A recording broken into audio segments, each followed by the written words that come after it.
comporte-toi envers les gens de manière générale, avec un bon comportement. Donc si tu vois que la communauté de manière générale, et de toute manière la réforme générale ne passera que par la réforme individuelle. Cherchez pas à midi à 14, c'est la solution est là et là. Là, c'est la solution qu'on le veuille ou non, qu'on le comprenne ou pas, qu'on se fatigue ou pas. Allez dans le verset Inna Allah la yughayyiru ma biqawmin hatta yughayyiru ma bi anfusihim.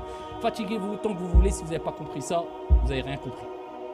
Allah ne change pas l'état d'un peuple tant que le peuple lui-même ne change pas son propre état. Allah Azza wa Jalla, il veut quoi que ce soit, il dit kun fayakun, soit et c'est. Mais il veut que la réforme vienne de l'intérieur et la réforme générale passe par la réforme individuelle.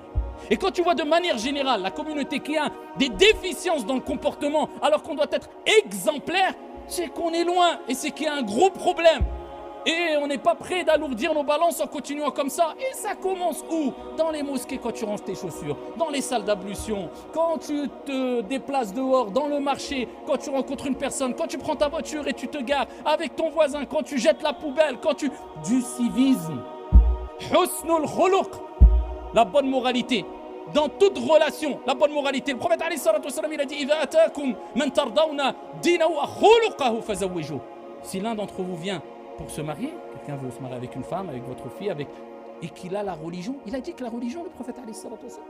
Pourquoi il a dit la religion et le comportement? Pourtant, le comportement c'est la religion. Non, il nous rappelle l'importance du comportement en parlant de la religion et du comportement, comme s'il disait, sans comportement, ça va te servir très peu la religion.